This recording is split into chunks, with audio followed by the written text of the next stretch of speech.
So, may problema yung sasakyan natin. Sira yung brake light switch niya.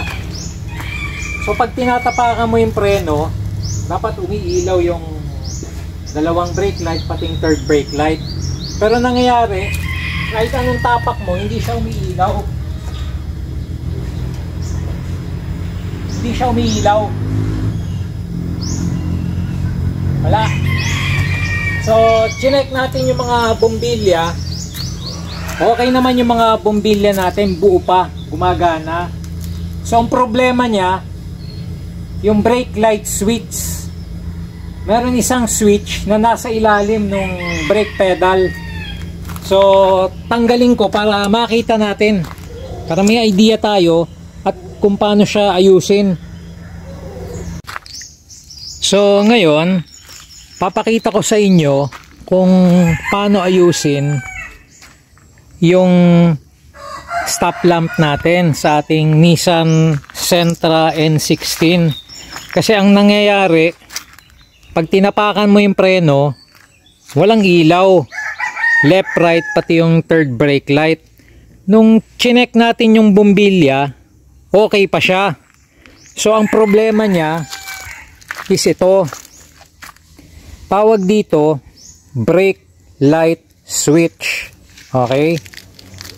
So, papalitan nyo lang to. Mura lang to eh. Walang 200 ito eh. So, ito yung itsura niya. Medyo may kahirapan sa pagpalit niya kasi masikip ang ating susutan dito sa ilalim eh.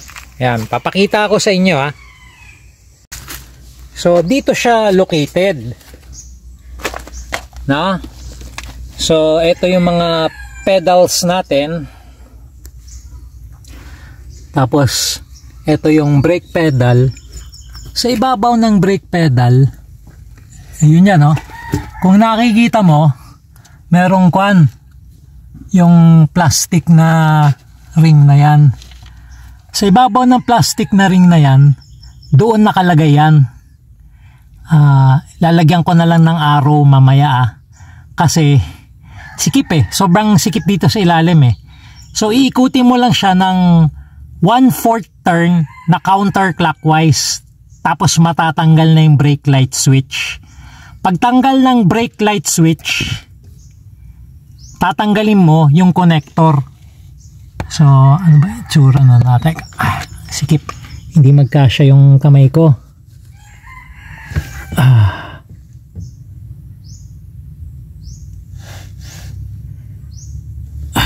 Sige, pakikita ko sa inyo in detail itong hawak ko. Pagkatapos papakita ko mamaya yung nakakabit na. So ito yung itsura niya, no? Yung brake light switch na nandun sa ilalim ng tapakan. So naka-plug dito.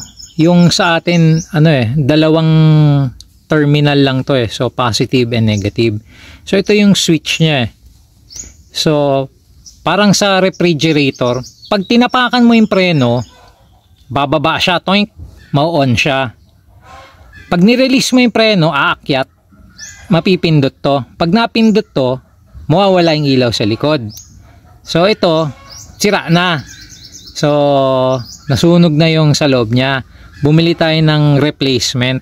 Tapos ito, meron siyang mga thread dito eh, oh. Yan oh. So ang ikot sa kanya, ano lang, 1/4 lang eh. Toink, tanggal na siya. Pagbalik mo, 1/4 din ang ikot, babalik na rin siya. Actually, madali lang yung proseso. Sobrang dali niya. Mahirap lang kasi napakasikip. So, maliit yung space mo, dito yung upuan, tapos napakababa nito eh, yung clearance nito.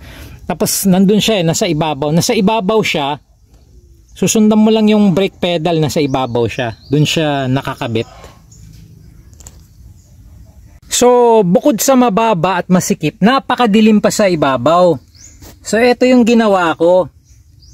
Naglagay ako ng maliit na flashlight doon, tapos inattach ko siya doon sa brake pedal.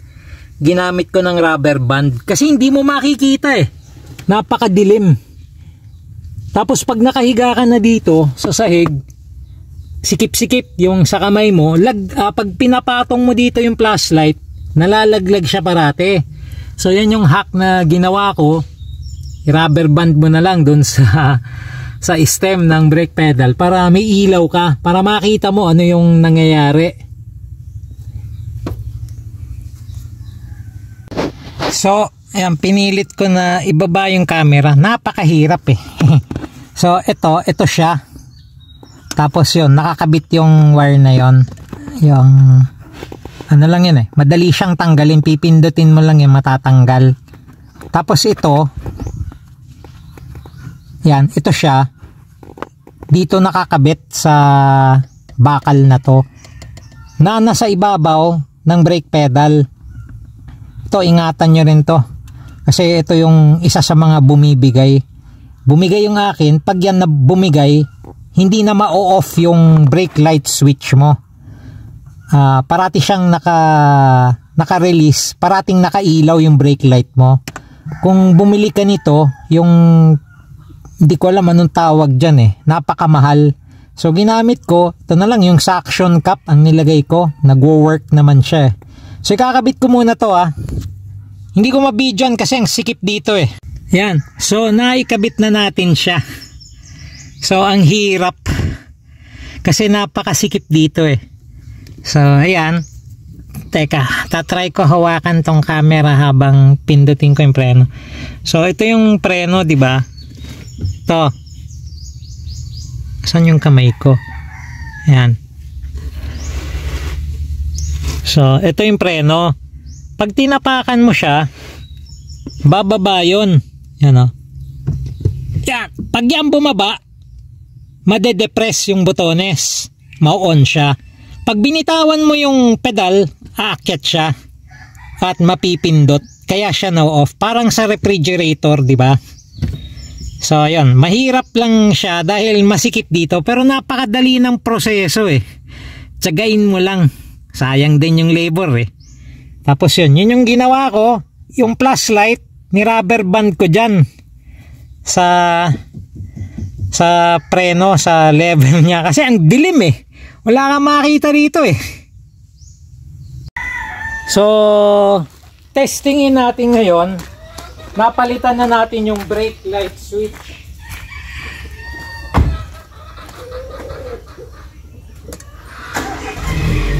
Okay, preno, release, preno, release, preno. So okay na siya, umiilaw na yung dalawang brake light at saka yung third brake light natin. Kung natuwa kayo at may natutunan kayo sa video natin, baka naman pwedeng pa-hit yung like and subscribe. Salamat!